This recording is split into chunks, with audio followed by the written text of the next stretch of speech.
Welcome to Backstage with Becca with special guest Audrey Cardwell.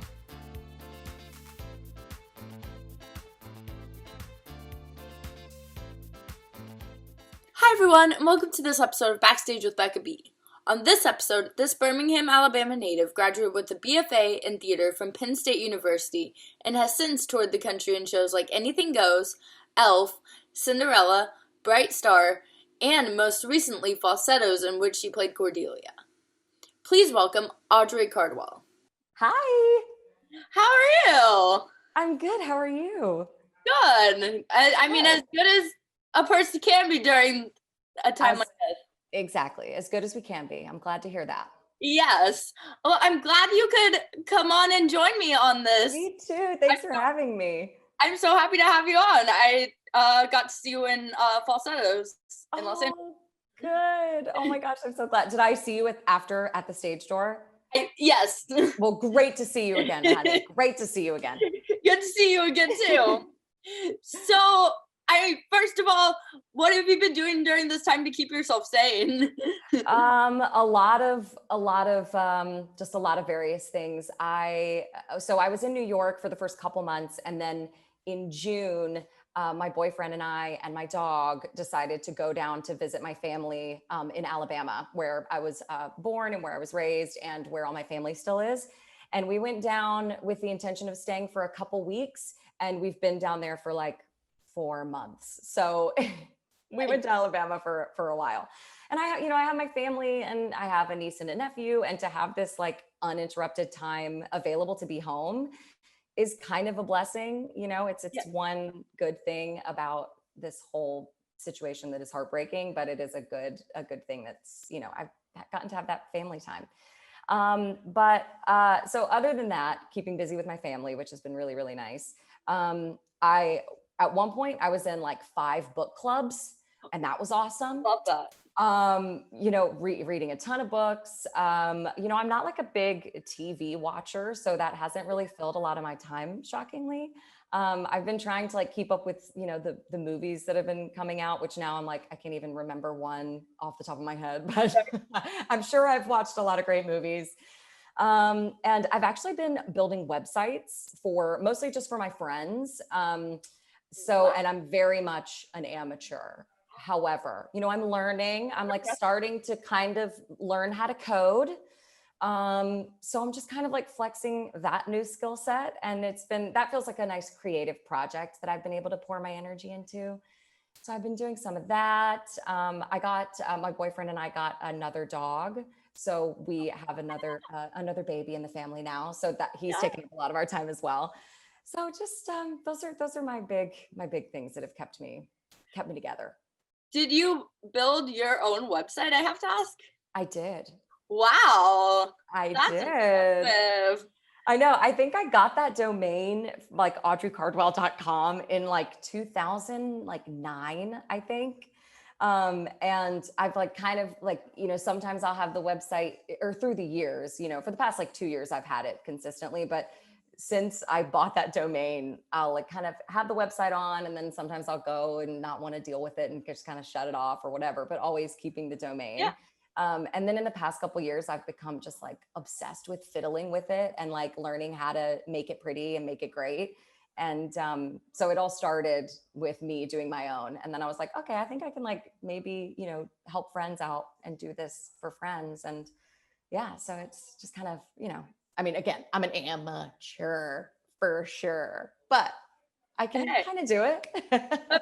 but I mean, compared to most people, I feel like most people don't even know where to begin for that. So like, that's amazing that you can help out people. So if anybody watching this needs help with their website, hit me up at acatcard on Instagram and I will get you. Yes. So kind of getting into theater, I love that you've been back home. That's so amazing. I had a similar experience through this. Oh, good. It's refreshing to have time off and that uninterrupted time, as you said. But absolutely. Kind of getting into theater.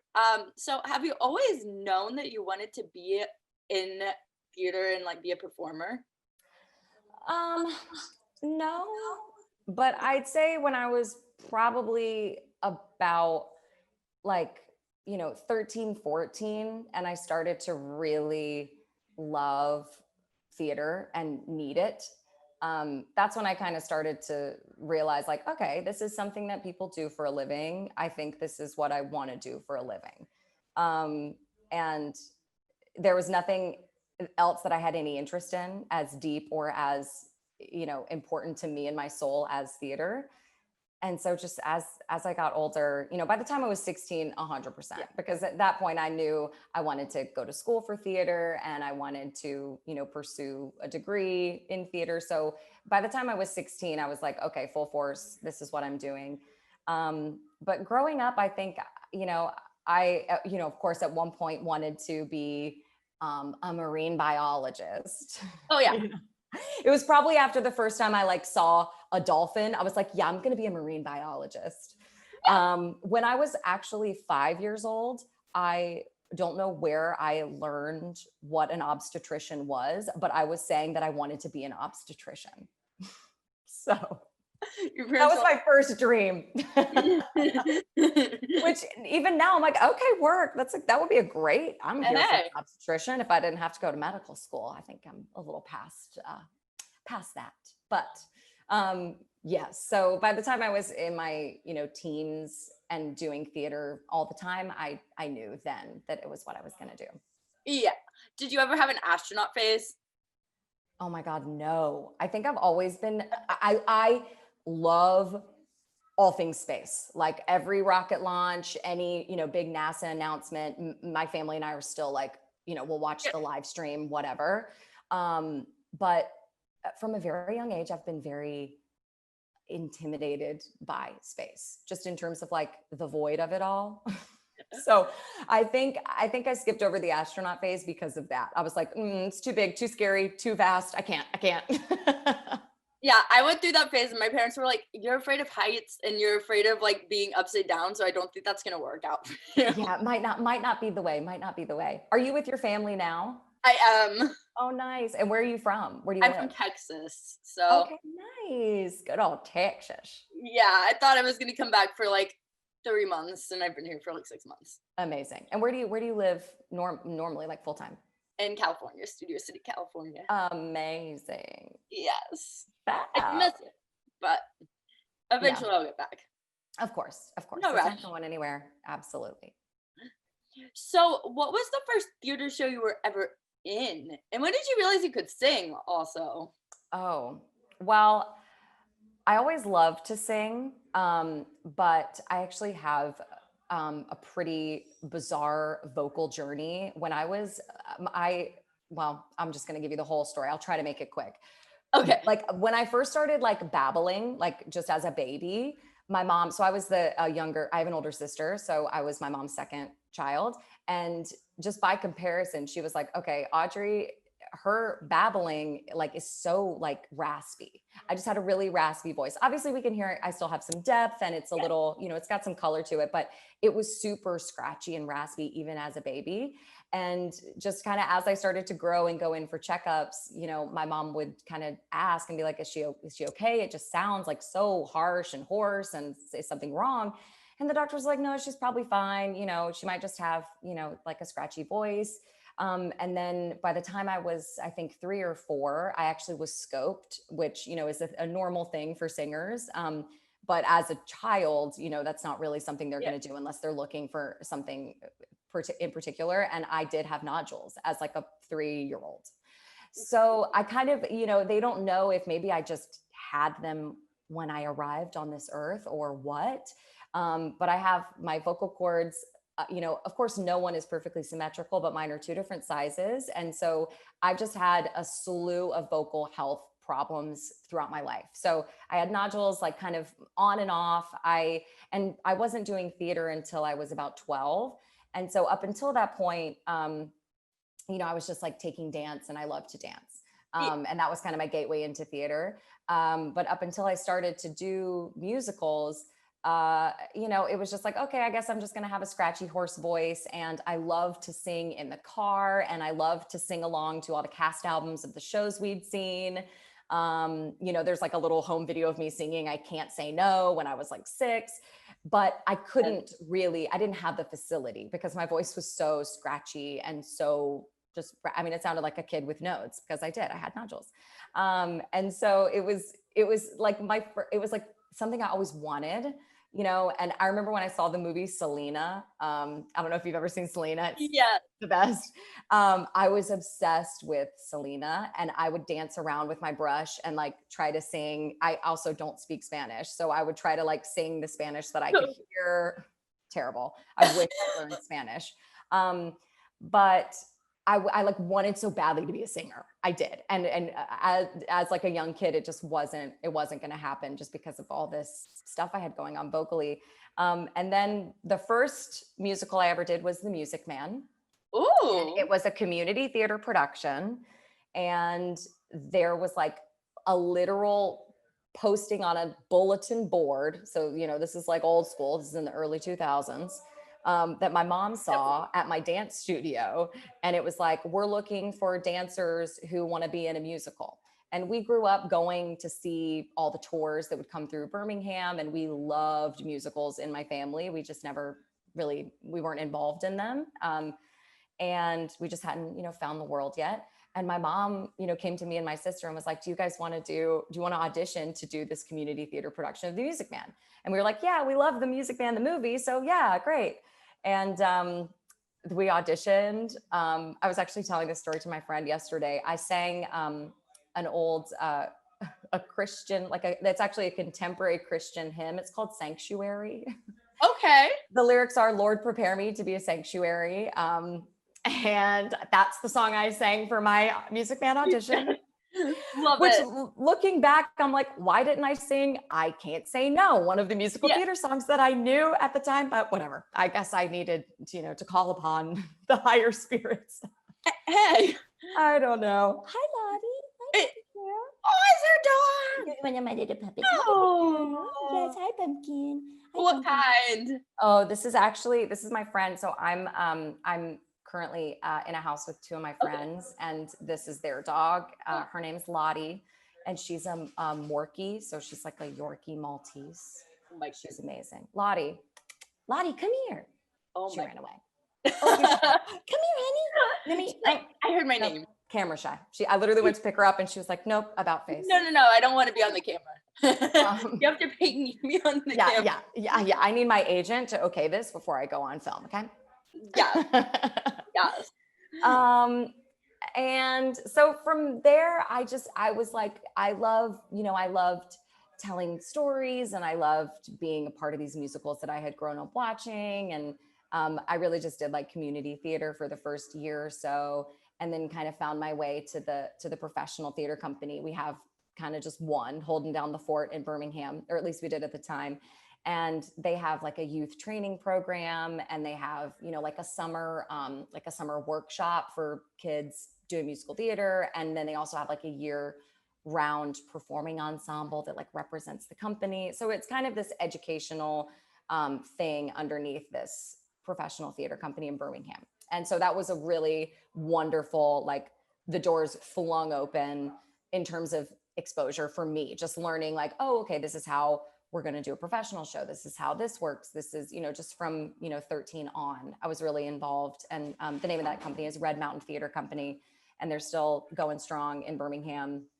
And we actually have like so many people that grew up in Red Mountain that are still in New York and have made like wonderful careers for themselves in LA and in New York. It's a great training ground. And it's just a wonderful place. So found that.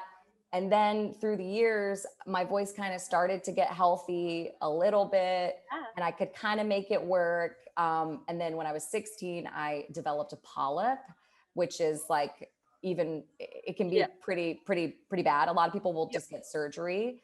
But because I was so young, I decided to just go with speech therapy, because I was like, okay, obviously I have something innately happening that I need to fix, and I think I knew even then, if I just get a surgery, it's gonna fix it in this moment, but I'm not gonna learn how to speak and breathe and sing correctly to the point where this won't happen again. And so when I was 16, I was on like full vocal rest for a month. And, I went to school like with a little whiteboard and like had to like write down stuff and raise my hand and lift my whiteboard if I had a question. And this was before like iPhone. So I wasn't able to like put in, and now I feel like it would be so easy. I could do like the voice to or text to voice, whatever, Right. but wasn't an option at the time. And then I feel like after that, I started to kind of find my groove vocally. And it took going to college, and having the most incredible voice teacher who like was so patient with me as my voice learned to, stretch and grow, because it was so limited when I got to college. Anyway, that was like the longest answer to your question. And so to answer it concisely, I've always loved to sing, and I don't feel like I found myself as a singer until I was like 25. But you went to Penn State, right? I did. Okay, so like I feel like that's a pretty amazing school. So you must have developed yourself in the theater world enough to get into that school. Yes. Obviously. Yes. So it's not like I couldn't carry a tune, but I just had the tiniest range. I mean, the tiniest range, like the tiniest. There were so few songs that I felt confident singing. And it was a constant struggle to like figure out what I could sing in terms of like female musical theater songs, because there were so few that my voice could handle, because I truly couldn't sing anything soprano. I like maxed out at like a C on a good day, like a C, like not a middle C, but one octave above a C. Okay. So it was limited, but what I could do very well. And I learned how to really have control over my very limited range. And I think I've always known, just how to be myself, even if I wasn't, able to, if I didn't have the biggest range. I just didn't, but I knew that, and I knew how to showcase what I could do. And so I think when I was, auditioning for colleges, because I did the whole, 20 something colleges, all that madness. I just found material that really worked for me, and knew how to highlight what I did do very well. And Penn State was so amazing to me. They have, I mean, in my opinion, like some of the best, or at least when I was there, some of the best vocal faculty you can find. And just like I needed Penn State because they literally gave me my voice, and spent 4 years helping me. Because I mean, if I had gone out into the real world with the voice that I went into college with, like it would have not gone how it's gone for me. I needed that time. My voice needed that time to like really heal and grow. So yeah, I loved my time at Penn State. I could go on and on. But I feel like if people, because I was looking up videos last night, I always look up like YouTube videos. I feel like if someone looked up a YouTube video of you singing, like they never know I appreciate that. about about like how the struggles that you've had, because you have such a gorgeous voice. I was watching your cover of Neverland last night, and that's one of my favorite songs ever. Me too. I can't hear it or sing it, anything without just sobbing, without absolutely just sobbing. Thank you so much. I really appreciate that. And I mean, that's part of the like mental struggle of having ever had a vocal injury, is you feel like everyone knows and everyone's judging you and all that. And because, as the person that experienced it, I can still hear, like, if any little thing feels off, I, of course, I'm like, I've had an injury. I have to be careful. I have to this, I have to this. There's just a constant mental gymnastics around it. And, even still, whenever I sing, I'm convinced they can tell that I had a polyp. They can tell, I had a polyp when I was 16, and they can tell, they know, and I'm not going to get this job, or they're going to think I'm terrible. It's just this constant panic. And I just don't think that ever really goes away. You just learn how to navigate and have the resilience emotionally and physically to persevere. Yeah. And in reality, no one can tell really if they're watching you sing in a show on stage. Right. Thank you. I mean, I know that, but I don't like know that, the panic You're tough on still yourself. comes through. Yeah, you're tough on yourself. You're your own worst enemy. Yeah, but thank you. It's, it's a constant, it's a daily work. I have to work every single day to maintain my voice. And, I'm glad I learned young that that's what I had to do. Because by the time I was 17, I was like, okay, I've got a sensitive instrument. I have to be so careful. I have to take extra care. And that's just the way it's going to be. So you've done a lot of national tours. I have. When did you get cast in your first national tour? How soon after college was it? So my first was Anything Goes. And that was like I'm still giddy over it because it was just like, I wanted that show so badly.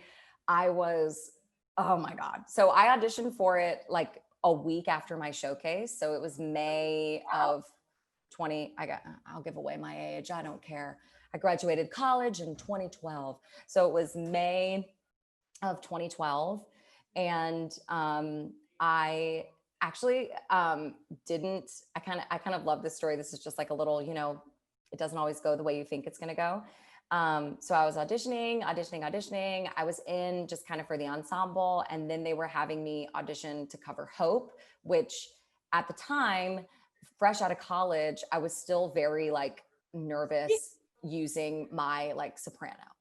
And even though Hope is not, now I'm like, oh, that's not high at all. But at the time I was like panicked about it. And it was my first big set of auditions in New York. And it was just like, it was nerve wracking. And it was a job that I felt like I could actually get. And so I wanted it so bad. So I was deeply invested. And so I was auditioning to like kind of cover Hope. And then my final audition, it did not go well. Like I was not happy with it at all, and I walked out and I was like, damn, I really I was so close. I just don't feel like I blew it out of the water like I know I can. And within like a week, I found out that it had been cast. And I was like, okay, it makes sense. Like, I understand. Lesson learned. There's more I could have done to calm my nerves. It really was just like, I was so nervous. And You were young. I was young. I was 22. Yeah, that's so young. Fresh out of college. Yeah. And just eager and nervous, of course. But I remember, feeling like, okay, that's all right. That wasn't my show and that's okay. And I learned a lot, I know now, what I need to do to calm my nerves, to feel like so prepared, and it was like, at that point I was like, I'm never going to go in and I wasn't unprepared. Let me be clear. I was so prepared, but I was like, oh, there's so much that goes into an audition. It's more than just me practicing the song over and over again. It's me practicing the song standing up. It's me practicing the song moving around. It's me. I was learning a lot at the, just as like how to audition, because it's its own set of, of skills that you need. And I learned in that Anything Goes audition that I'm not someone who is gonna always do better with adrenaline. Like, I know, there have been some auditions where I'm like, oh, thank God I had that adrenaline going, because that would not have gone well without the adrenaline. But I learned there that I'm not always going to be able to fall back on my adrenaline, that I need to know that I've got it regardless.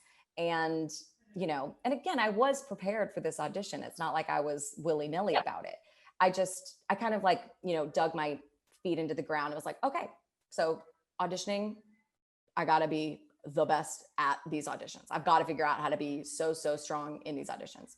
Anyway, so it was cast. I didn't get it. I was like, okay, moving on. And then a month later, I got a phone call from my agent that I had just signed with, in May. And he was like, Audrey, I have some good news. And I was like, okay, what is it? And he said, you are gonna be a swing on the Anything Goes tour. And I just burst into tears. I didn't know what to do. I was just sobbing, crying. I was so happy because I wanted that job so badly. And so what had happened was there was like a trickle down. Somebody, one of the principals, had, committed to doing it, dropped out. And then Alex Fink, who, I don't know if you know Alex Fink, she's one of my best friends and is an incredible actress. She was in the ensemble of Anything Goes. We didn't know we knew each other just like peripherally. We weren't super close at the time. But she was in the ensemble, got moved up to the role of Hope. And then one of the swings got moved into her ensemble track. And then I was the next in line. And so then I was the swing. It was meant to be. It was meant to be. It was so lovely. It was so perfect. And I love that my getting that job also meant that Alex got to step into the role. And this was all before we started rehearsal. So this was still just like when casting was, finalizing everything. Yeah. But Alex had been offered the ensemble and to cover Hope. And then she got the same phone call I got, except hers was actually, now you're going to play Hope. How about that? And then we got on that tour together, and along with so many other incredible actors and so people that I just adore to this day. And she and I are now best friends, and I love her more than I can ever say. And Anything Goes gave us it kind of launched her career. It kind of, started mine, and it gave us each other. And here we are. So yes, I was fresh out of college and nervous as hell, but I got the tour. And that's so insane to be like, hey, I got my first tour at age 22. I know. And it was like, the real, I mean, first of all, to feel like, oh my God, I'm gonna actually be able to do this, because there's that element leaving college where you're like, okay, hope this goes well. If not, after a couple of years, I gotta find something new to do with my life. There really is that unknown element of, will I even work? Will I be able to make ends meet? Will I have a career? There's just so many questions because nothing is guaranteed in this crazy industry. And so it felt like positive affirmation that, I should be pursuing this, that I'm going to be okay.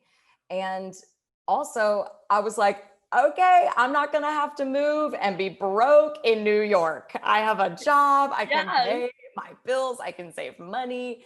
It was like, because I mean, before I got that tour, I was like, okay, I guess I'm going to move to New York and I don't know, wait tables. And sorry, I'm just adjusting my little. No, that's okay. A little weird. I was like, I don't know what I'm going to do to make ends meet. I have $0 and I guess here we go. So it was beautiful, and just, it was a gift on so many levels. And you got to learn how to swing through that too. Which is, I think, should be a requirement for anybody who's ever going to be an actor in any capacity. I think you should have to be a swing, because the lessons learned, the resilience you have to have. I mean, I wouldn't trade it for the world. And I actually ended up swinging one other time on the Cinderella tour. Okay. Which is a whole other thing. But I ended up swinging again. And I just love the kind of the constant mental gymnastics that you have to do when you're a swing. It's so high stress. It's so high anxiety. But it's so worth it, when you click into the track that you're doing and you're like, okay, here we go. Of course, I made many mistakes. My first performance I took the most epic tumble that I've ever taken on stage. And it was my first performance for Anything Goes. And the rest of the performance went incredibly well. I was shocked and amazed. But then, well. Yeah. And then I was like, well, no, can't be perfect. Got to have a big old fall there at the end. Yeah. But just learning how to have all that stuff happening in my brain was so helpful when I ended up, understudying roles. Because on Anything Goes, I was covering the 8 ensemble women. I was going to ask. Yep. Just everybody 8, and luckily Anything Goes is a lot of lines and grids. The formations were very, very symmetrical. And so it was a really great it was a great way to learn how to swing, because it wasn't I feel like Les Mis, where there's 48,000 people and they're all kind of meandering. You You know what I mean? Like the meandering walking. Now that is the stuff that will mess up my brain. But if we're in a dance, number and we've got like lines, it's so much easier to like kind of click into it. So it was a great show to learn how to swing on, and the cast was amazing, and it was just a dream. I was just overjoyed to be there. How did you cover all of the 8 tracks that, like, did you get to go on as all of the 8 tracks? I did. I did by the end. Wow. I did. So I stayed on the tour until I left 1 month before we closed, which kind of broke my heart, but I was so lucky to have gotten another job that I wanted to do. And so I left a month before we closed. So I didn't get to like close out the tour, but I was there for a year and a half. And I did end up doing every single one that I covered, 8 roles. And since then, you've been on, if I counted correctly, 4 more tours. So how did the Anything Goes tour prepare you for more tours in the future? Just learning how to be ready for anything, just the lessons of swinging were really invaluable. So being prepared at any moment to go on for anything, because I'd swung once I understudied a lead role, I was like, oh, I need to be ready because stuff happens. You're going to tell yourself like, it's fine. Nobody will call out, blah, blah, blah, but stuff Yeah. happens, And so I just knew from Anything Goes on, like I have to be ready at any, I need to do all I can to be ready at any moment for anything, even if it's showing up on day 1, I'm obviously not going to know the blocking yet, but I can know my lines. I can have everything, memorized to the best of my ability from the score and from the script. Like I know I can do that. And,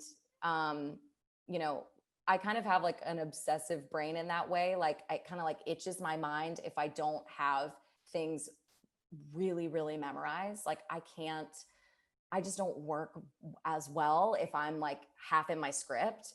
So I've always been kind of like obsessed with knowing what's on the page before I can kind of step away to anything else. And Anything Goes reinforce that, like just be ready for anything. It also taught me a lot about just how to work with people and how to, how those interpersonal relationships are just as important as the work that you're going to actually do on stage. Because so much of being a swing is unfortunately navigating people's personalities and what they need as your dance partner or as someone that you're standing next to. A lot of people need their things when they're on stage, and I totally understand. And being a swing taught me how to be really adaptive and how to just really listen and pay attention to everybody's needs and to, of course, without hindering myself, to do the best that I can to, be present and be as stable as I can for everyone around me. It also taught me how to, once I was playing roles, so moving from understudying to then once I was playing roles, having been a swing, I learned how to treat, because I knew how hard it was that what they were doing, understudying or swinging. I knew to go out of my way to make sure that person felt at the very least comfortable and loved, Yeah. And so I will go so far out of my way to the best of my ability to, go talk to the person that's understudying a role that's popping on tonight, or even a swing, and like just go give them a hug and be like, you're amazing, I love you, you're great. Because those things really, really do matter. And they mattered to me when I was swinging and understudying. And I learned that, just taking that minute out of my pre-show warm up to just go and be like, hey, you got this, you're amazing. What can I do? What do you need from me? Yeah. And being malleable on stage as well to that new person, and letting that new person find their groove, and, releasing these ideas that we have that we're like, our show is like so locked into place. Of course, many elements are, and those have to do with safety or lights or costumes or whatever. But in terms of like how we're vibing on stage, like it now is so thrilling to me going on with new people because, you know, I know that they're having this experience for the first time, and I get to be present for that. And that is a gift. And I wouldn't ever want to like, you know, get on to somebody. Of course, I would never say something to another actor. If there was an actual issue, I would take it to stage management. But I would never take something to stage management and be like, they were like 3 inches to the right and I just didn't like it. You know, Yeah. I learned like how little those things matter and how much this human being matters and how I want to uplift this other person as best I can in this moment.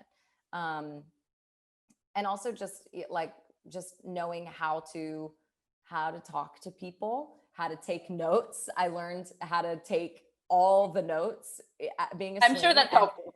And how to do it graciously, you know, like, and really just letting go of all defenses, which, you know, we all can have as artists. We have ownership over so few things in this industry that once we do get our hands on a role, I understand we're all like, this is, you know, I want to protect it. I feel like I'm, you know, we want to defend our choices or what have you. And it was good for me, at least, to kind of have that reminder of like, okay, wow, yeah, I got to leave all that at the door, you know, while still maintaining and asserting my autonomy and my creative presence in the role and in the room.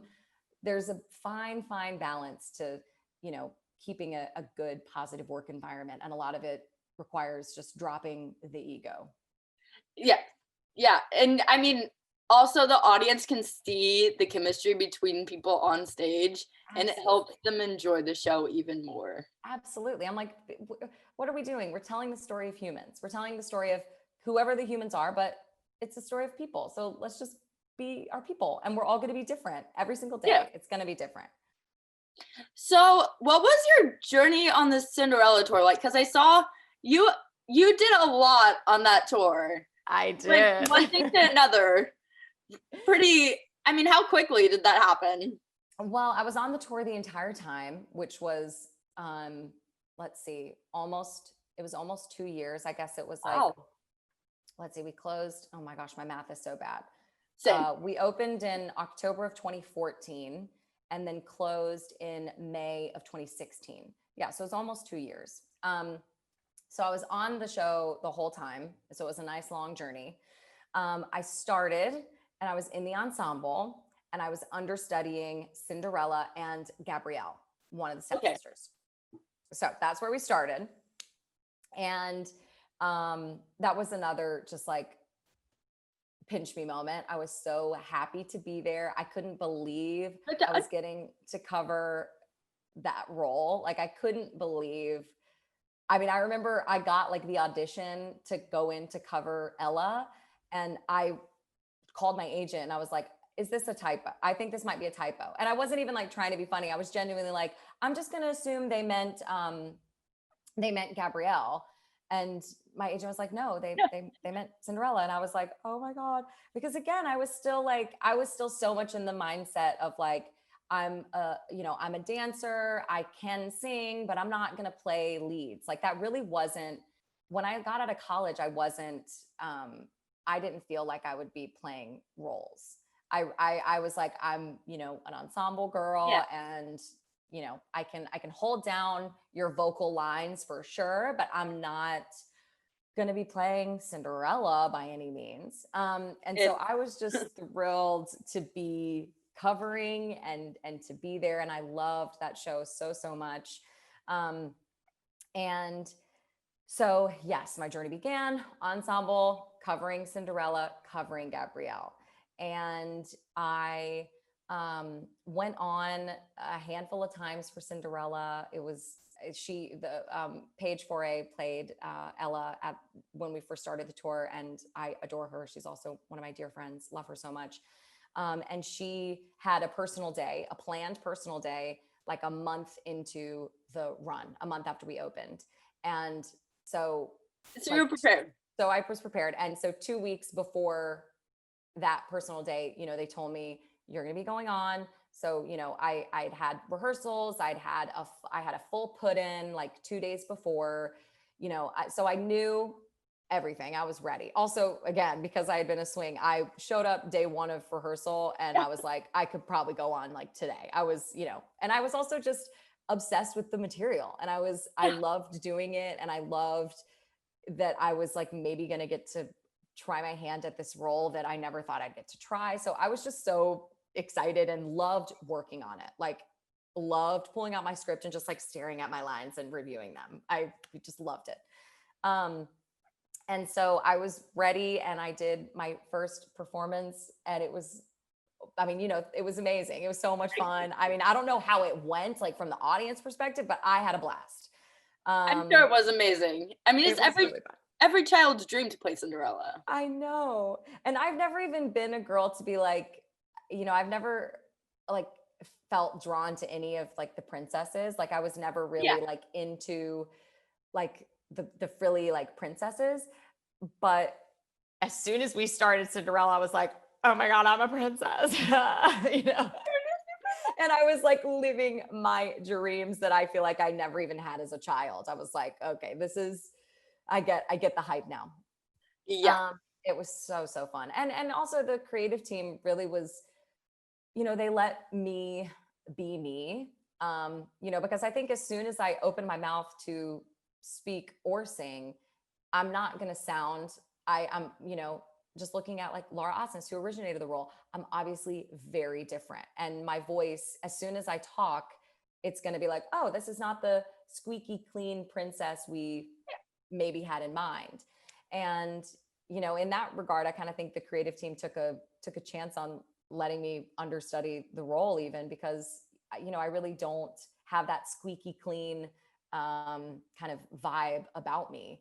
And so I was grateful that they really, they were like, don't feel the need to mimic anybody or do anything that is outside of yourself. Just bring yourself to the role. And of course, when you're understudying, that is challenging because, again, you're navigating people that are expecting the show to go a certain way and for you to sound a certain way and exactly. So, and that's a challenge of understudying is learning how to assert yourself as, again, your own individual, but respecting the show as it runs. And, because I was in the ensemble, I also knew how that felt, so I was on stage every night and I knew how it normally went. So I went on a handful of times. It was awesome and fun every time.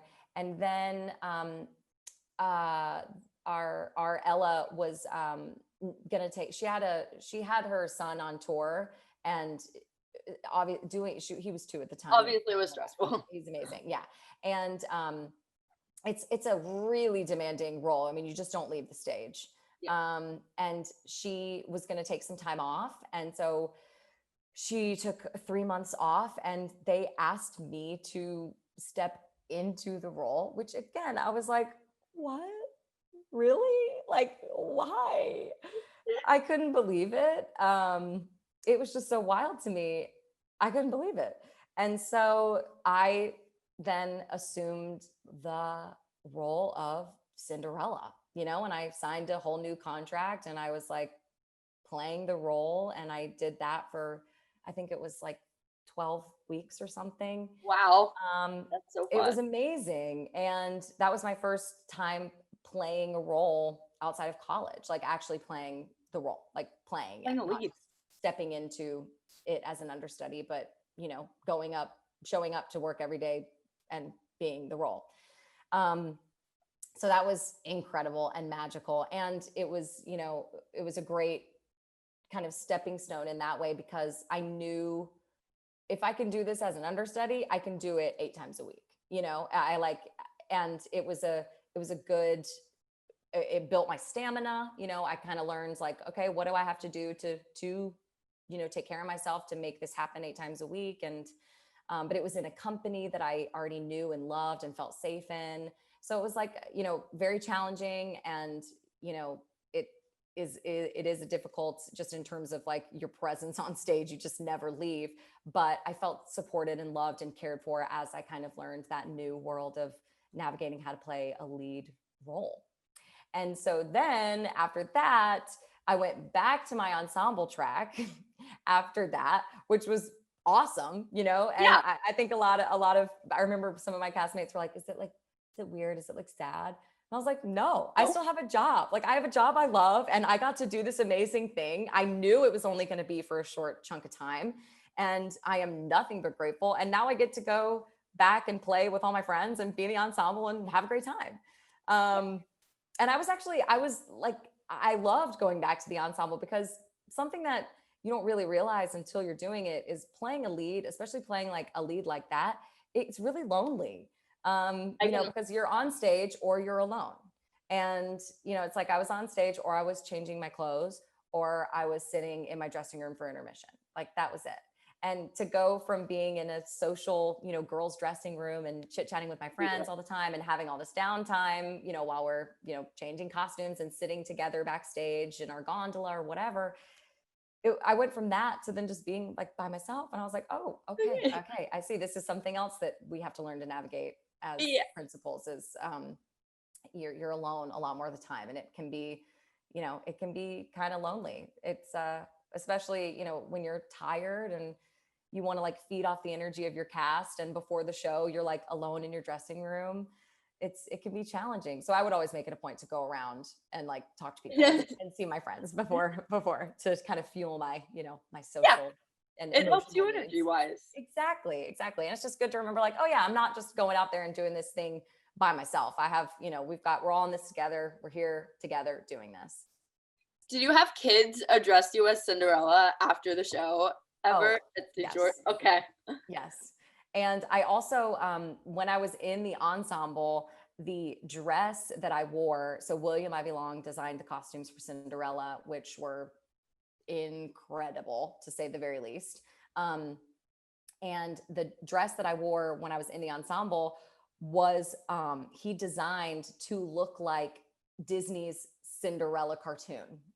So it's like the blue, she's got like her blue and she's got blonde hair and it's like this periwinkle blue dress and he said, he's like in my fitting, he's like, this is like a little Easter egg. I wanted it to look like this Disney Cinderella because people come expecting her to be in the Disney, because it was confusing. A lot of people didn't know that this was not the Disney version, that this was the Rodgers and Hammerstein version. Yeah. And so people would show up expecting to see Cinderella in that blue. And she's obviously not. She's in this gorgeous white gown and then a gold gown. But I was in that little like blue dress that did look like the Disney Cinderella. And so even when I was in the ensemble, people would come up to me and be like, you look like the Cinderella from the cartoon. And oh my God, it's just so magical. And little girls would be in their dresses and just, oh my gosh, it was so magical and so sweet. I'm sure being on a tour like that is so much fun because of the presence of the little kids who like, ooh, exactly. They're going to see their first show. Show. My gosh, I know. And the matinees were always just like filled with kids and, we could hear them throughout the show. And it just never bothered me because I was like, oh my God, these kids are getting this experience and, what a gift that they're here and to hear their excitement and to hear them talking and to hear their energy. It was so fun. Did you have a favorite song to sing as Ella? Oh my gosh. I think, let's see. Let me I'm going through the songs. I'm like, well, what are the songs again? I think The Loneliness of Evening, which she just sings like a little like chunk in, but that was definitely one of my favorite moments. I also always loved just I'm going to list everything. I loved the opening. Hey, everything. I mean, just like getting to run down center stage, and then have this incredible Rodgers and Hammerstein music underscoring you. I mean, it was just, I still cry thinking about it. It was so magical and so special to me. And oh my gosh. But also singing It's Possible, like, come on. Like having like, and again, as like an understudy, I will never forget that first performance I went on and I was like, it's possible.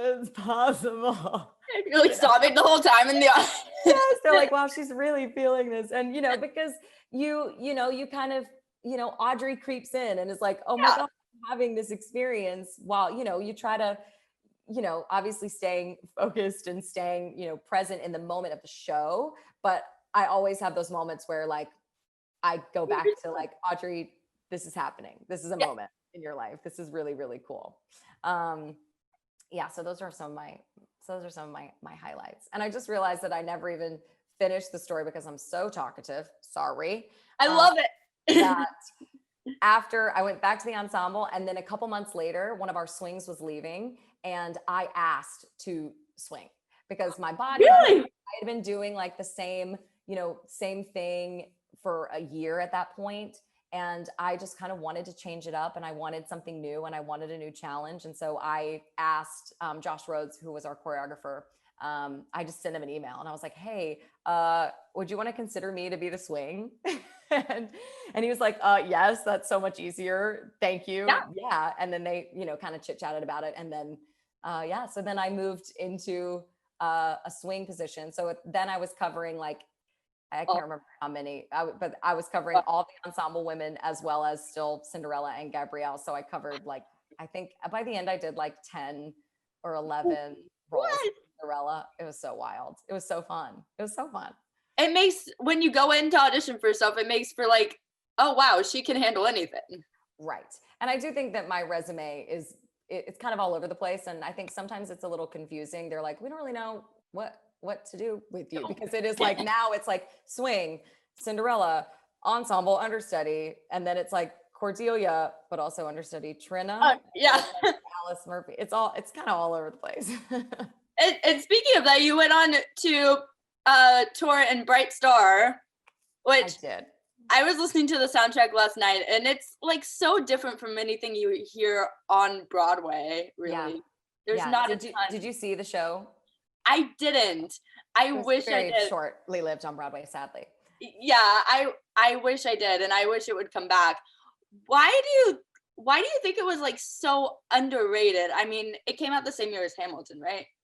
It did. So that's probably a little why. Yeah, and The Color Purple was also in that season as well. I just think it just wasn't the time. Yeah, I think the timing was off. I also think that, there were a lot of decision. I'm just trying to think of how to phrase this properly. Everyone in the cast was white.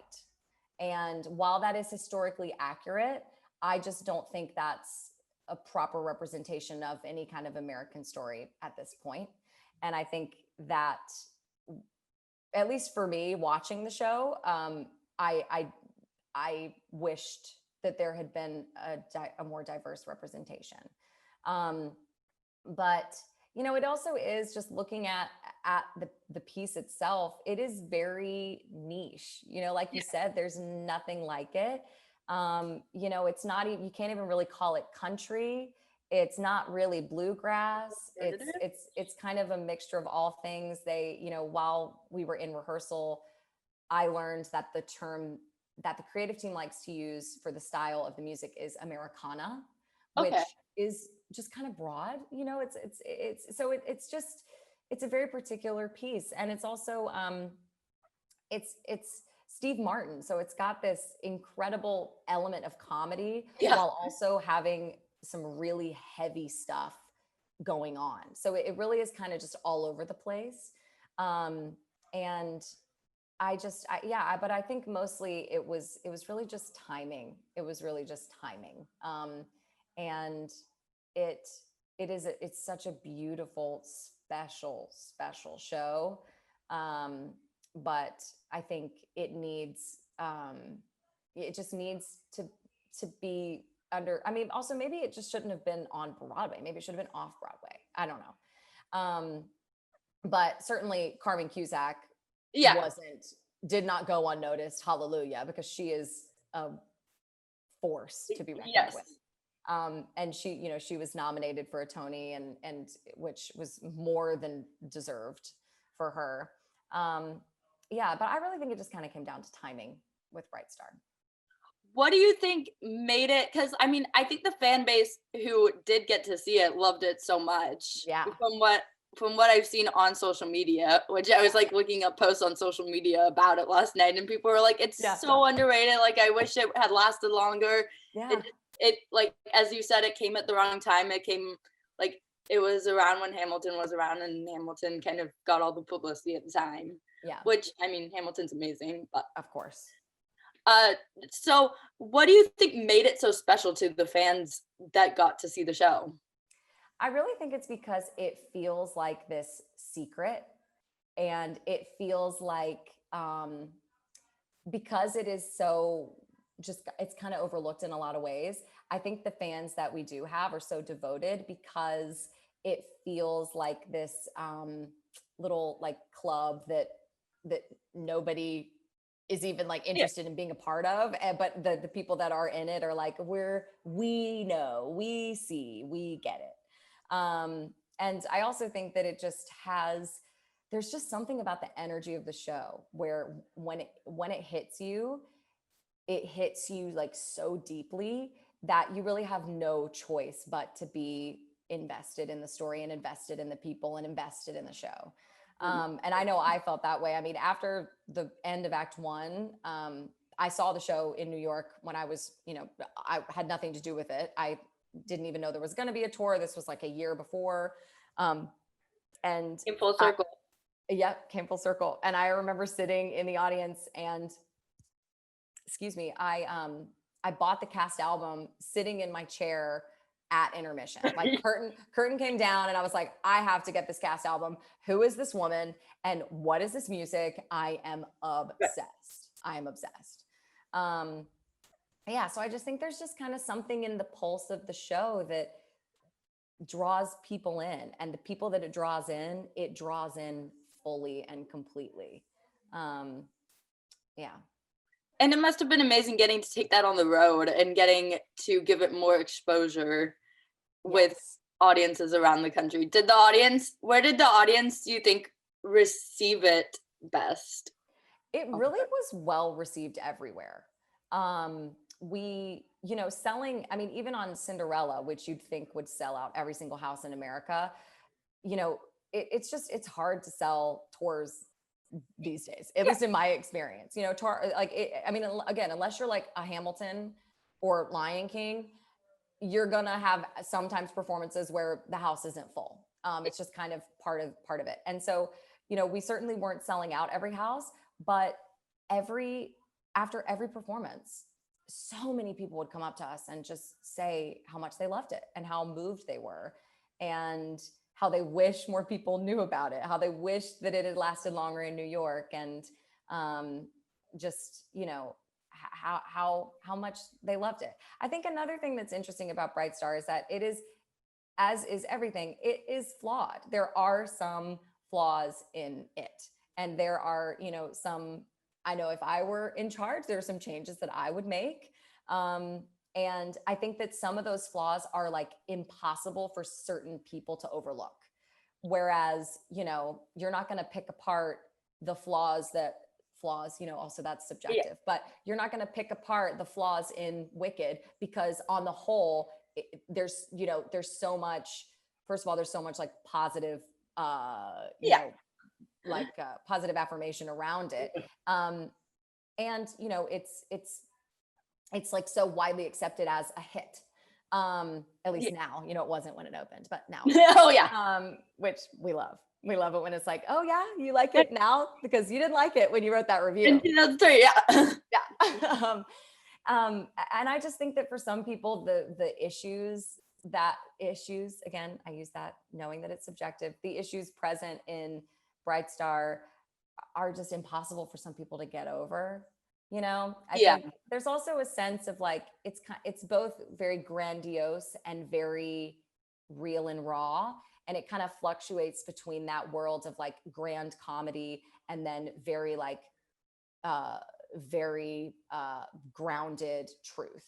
And I think that sometimes that kind of shifting gears between the two is a little off-putting to audience members, which again, I can understand. And if you don't know what you're getting into, it can feel, I'm sure it feels a little like, wait, what's going on? I thought this was funny and I thought it was Steve Martin, but now it's actually really sad. And yeah, I don't know. But on the whole, we got so much positive feedback while we were on the road from audiences and from critics. Not that I really care what critics say. Yeah, But, same. I do like to know what people have to say and what people's opinions are. And it was just positivity really all around, which was nice. I love that. And I mean, that album, I wish that it would get revived because, as I mentioned, I was listening to the album last night and I would love to get an opportunity to see the show live. I know, me too. I hope it gets done. It was starting to kind of like get done more regionally. I was actually supposed to return to my hometown theater, Really? Red Mountain, and I was gonna direct and choreograph the production because I couldn't be in it because I had other things coming up. But I was gonna make my directorial debut. And Wow. Bright Star. It unfortunately got canceled, but hopefully, we'll start to see more productions popping around. So I hope you're able to see it at some point. Yes, I really hope so. Yeah. And then speaking of a club, Falsettos, that fan base. Mm-hmm. Oh my goodness gracious.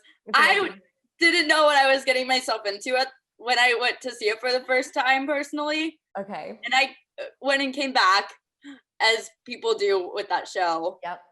And every time I'm like picking up new things because you do. It's very deep and it's very like it's emotional. Yeah. How did you get into the show, and was being in the show always on your bucket list? It was never on my bucket list because I didn't think I could. I was like, I'll never be Dr. Charlotte, that I know. And then I was like, I don't really think I could ever be Trina. And then I also was like, I certainly won't ever be Cordelia because that role is too high for me. But I have been, I can't emphasize this enough, obsessed with Falsettos since I was 13. I saw it, a college in Birmingham did a production, and my first boyfriend, who broke my heart when he broke up with me, and then he came out as gay about a year later. So I was like, okay, great. So now we can just be best friends. And he's still he actually came and saw the show in LA, which was really cool.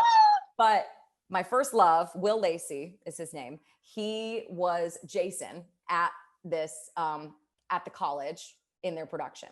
And so I went and saw it, obviously, with my mom and my sister because we had to go see Will. And we just fell in love. We were so obsessed with the show. We thought it was so funny. We would like turn on 4 Jews in a room bitching and just laugh and laugh. We were like, ha ha ha, they're saying bitching every 4 seconds. Right. And we, bought the cast album. At the time, we could only find it. Oh my God, my mom found it on eBay. And because this was again before like the digital music world. So we had to buy actual CDs, and she found it on eBay, and it was the version where it's like 2 discs, and it like came in a big like double layer like CD packet, and then came with those huge like little booklets that gave you whatever. I'll never forget. And so we got our CDs and just ran them into the ground, listened to them all the time. Seriously had the show like memorized from 13 on. My sister sang Holding to the Ground for her senior recital in high school. So unbelievable. There's actually a video of her doing it on my Instagram because I have one audio recording of me singing Trina the one time I went on, and I like put Anna Melissa's up. That's my sister, hers up on my Instagram. So if you want to go watch it, my sister's an unbelievable vocalist, and she was 18 and just like blowing it out in the original key, which is like a step higher than we did it in the revival. And she's amazing. Anyway, so I'm obsessed with falsettos, always have been, always will be. And I think it was just one of those things that like felt like, I never knew if it would even be done again. And also it just felt like a distant pipe dream. I was like, no, I love that show too much, like to taint it with like an audition that doesn't go my way. You know what I mean?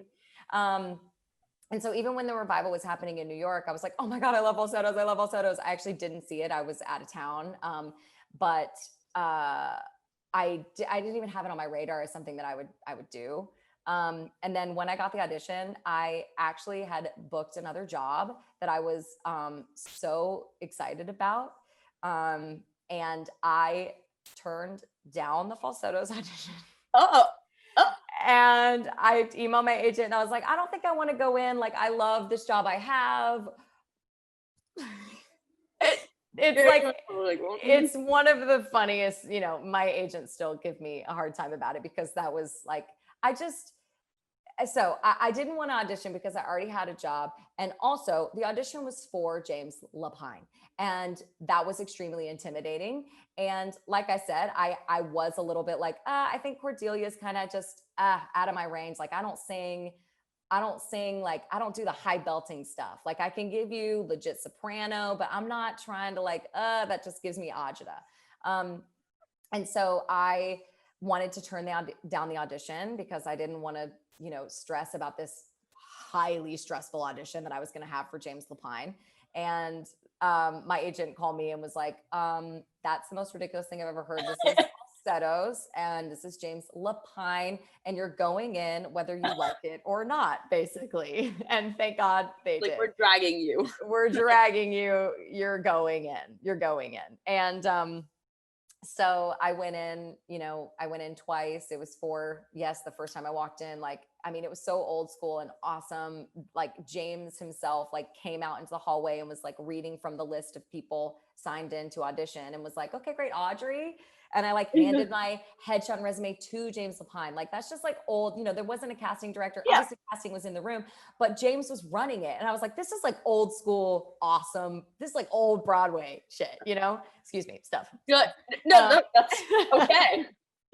And it was just so, oh my God, it was so cool. And cut to me, I was like, here you go. Literally trembling, handing James Lapine my thing, shaking his hand, trying to not be a nervous wreck, but being extremely intimidated and nervous. Yeah. But the auditions were so much fun. It was just delightful. James has a way of as soon as you walk in the room, he'll just start talking to you, asking you questions about you. And I think it's so brilliant because, it will immediately show him who is ready to be present and who is too in their head to have a conversation. You know what I mean? And I remember as soon as he started talking to me, I was like, oh, okay. I'm not auditioning. I'm just talking. I'm talking. Right. Because you go in, you're like, great, here I go. And I'm going to sing You're the Child and I'm going to do it. And I'm going to do it. You're just ready to audition. And he kind of breaks you out of that headspace that we all want to zone into. He's like, no, we're just going to talk instead. And so I remember my first couple minutes in the room with him was just chatting. And he was asking me about being from Alabama. And he asked me how that was. And he asked me if I'd ever seen Falsettos. And I said, yes, actually at my local college, if you can believe it or not, in Alabama, they did a production of Falsettos. And so we just kind of chit chatted and immediately I was like, okay, I'm okay. And thank God my agents did make me go to that audition because it ended up being, that doing that show and being a part of that cast and getting to work with that team is I'll never get over it. That cast was so good. And I know there's people online who are like, you all should record a cast album of your own. I wish we'd had. they want it so bad. And I want it so bad. I kind of wanted to. I would love it just to listen to them and to hear, to listen to everybody's gorgeous voices and just God, it was such a special cast. Oh my gosh. I'll never recover. I mean, I remember because, again, I have a lot of insecurity because I haven't been on Broadway. I have yet to be in a Broadway show. Which now that I'm kind of I'm 30 now, I feel like I'm finding my groove. And I feel like I know myself a lot better now than I did in my 20s. And so I'm kind of shedding that insecurity, but I do have always a little I've never been on Broadway. I'm just want that, I want that experience.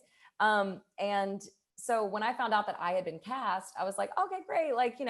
I don't who knows, who's going to want to go because a lot of people don't want to tour, which I understand because it takes you out of New York. It's really taxing. It's hard on the body. It's hard on the mind. It's exhausting. I have a lot of practice doing it. So at this point I'm it's no big deal. Right. But for people who are more rooted in New York and have a lot of experience in shows or being tethered to shows in New York, it feels like the, rug is ripped out from under you when you're going on tour.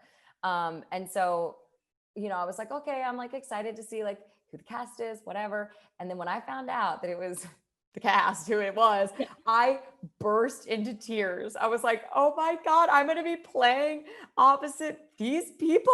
This is insane. What is happening? Like, just star-studded and the most magical human beings. And like, I mean, I've been obsessed with Eden. I mean, we used to jam to Brooklyn in the car, and Max and Nick. I saw opening night of Priscilla, Queen of the Desert when I was in college. So I was like geeking out about that with Nick and Nick. Oh my God, just everybody. And Brianna, I mean, I don't even oh my God, how magical Brianna is. But I just wept. I wept and wept because I couldn't believe that I was among that group of people, that I was chosen to be in that cast with them. It was really, it still just feels like a dream. And I'm sure the applause also that you got during your entrance on stage every night.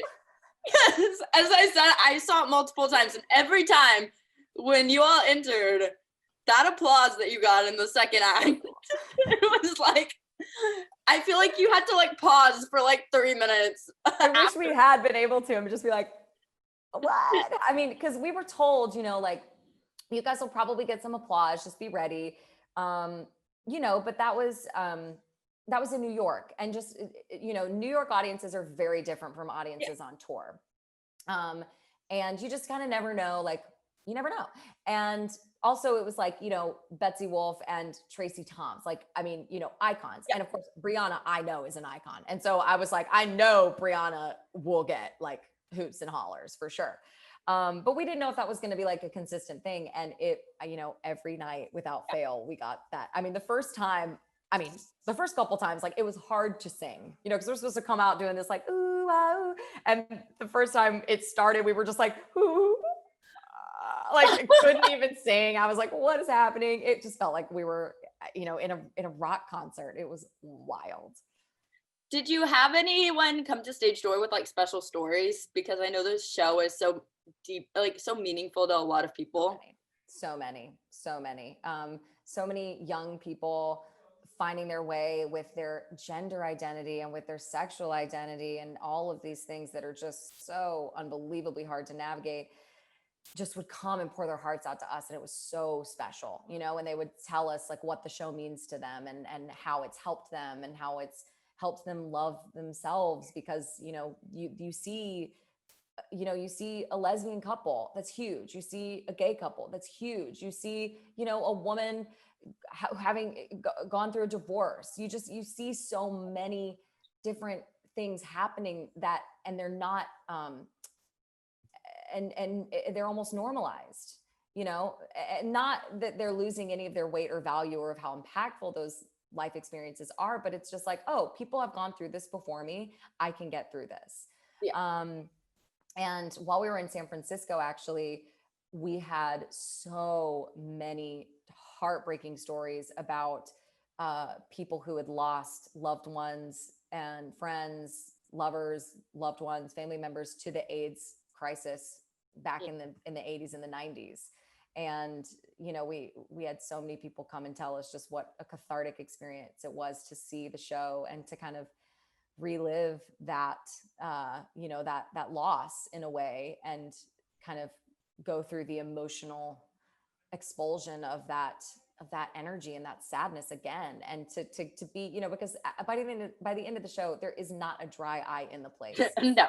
Even if you don't like the show, even if you don't, you think it's weird and you think the lyrics are weird, what have you, you can't sit through to the end and not cry.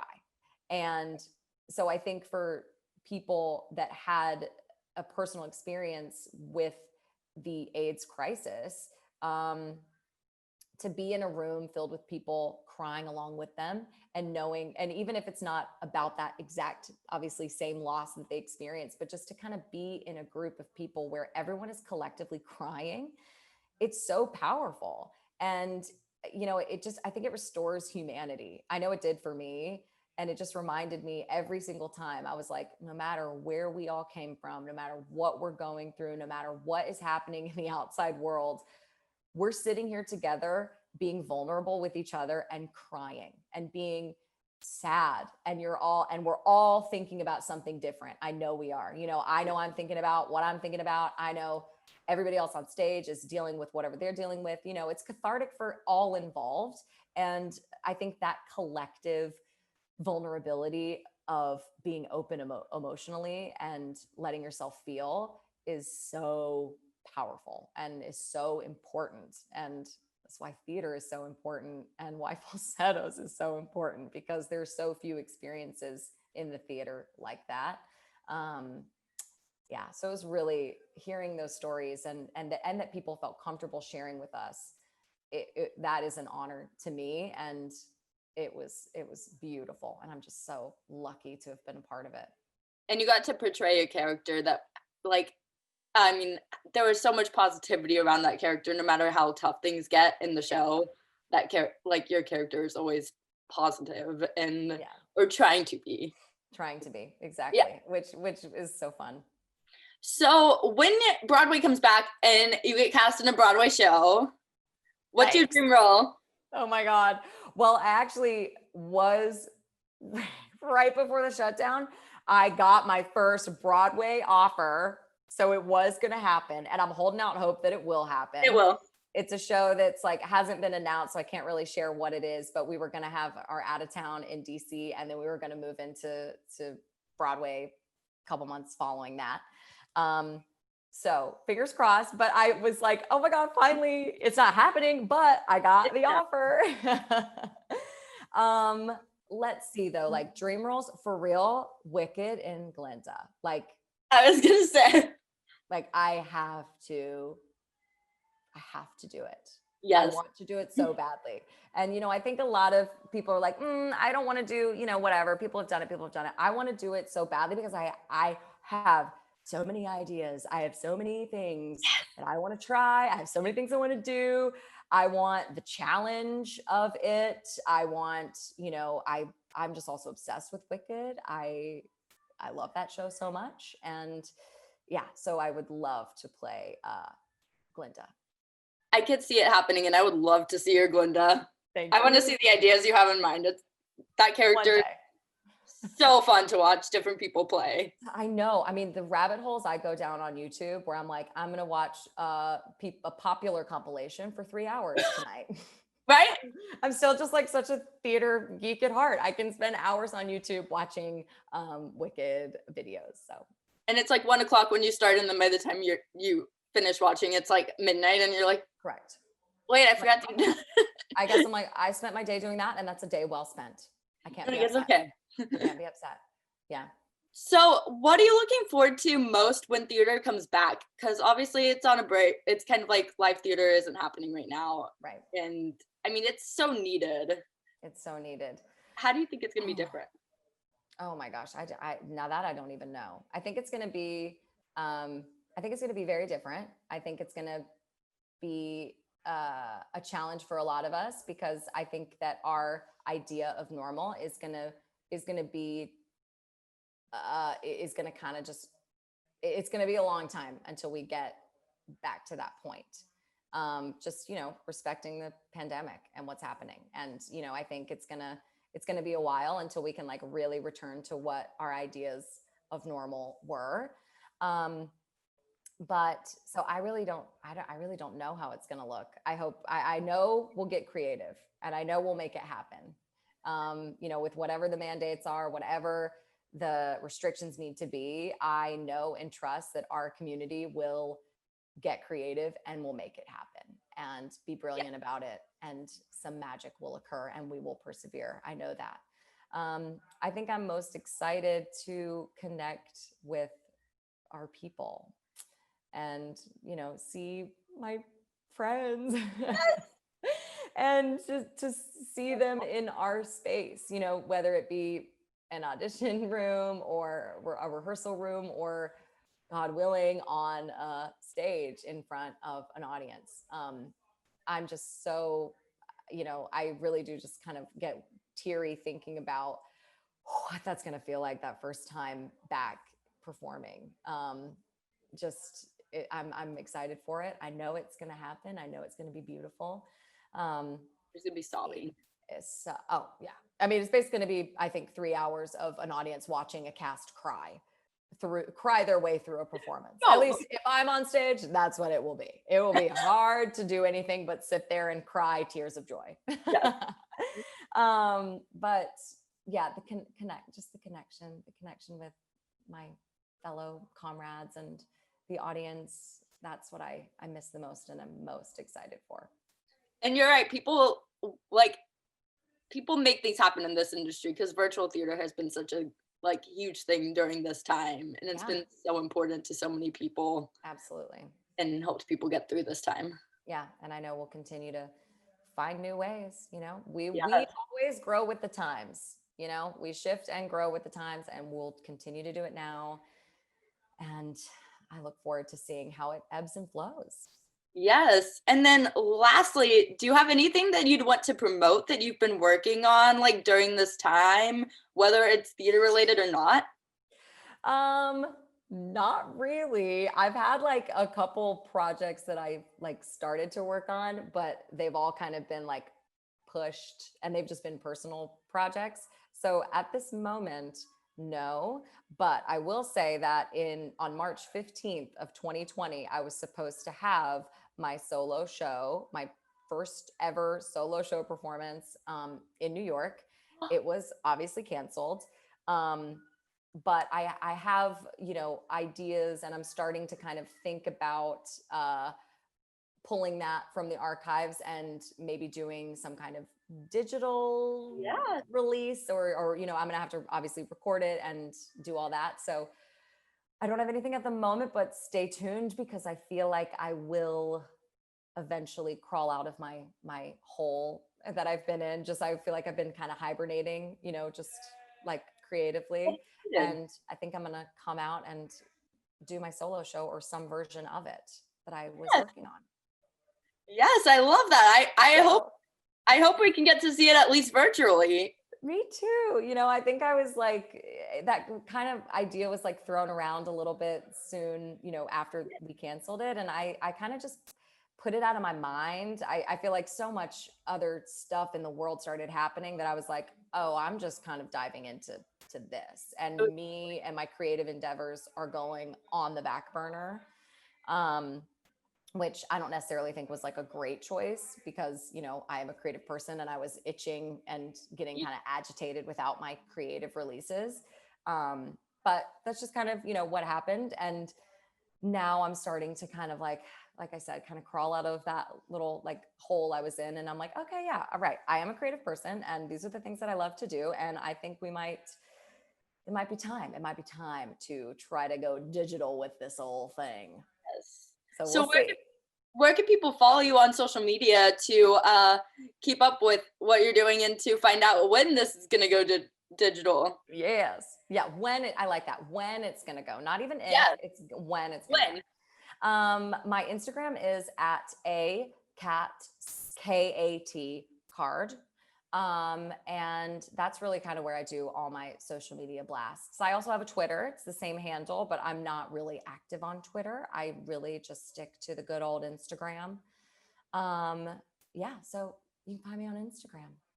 Yes, I love that. And thank you again for joining me on this. I was trying to keep myself from sobbing listening to your story because it's so amazing listening to someone who's overcome so much and I appreciate that. Is living her dream. Yeah, I feel very lucky. I also feel very lucky.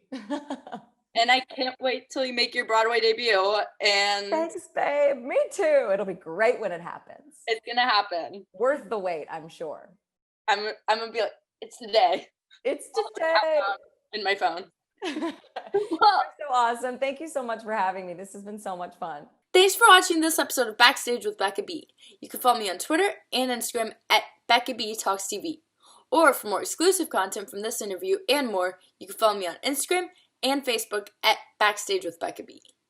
Make sure to subscribe to my channel and like this video, or if you're listening on Apple Podcasts, go ahead and give me a 5-star rating. Thanks for tuning in, and I'll see you guys next time. Bye!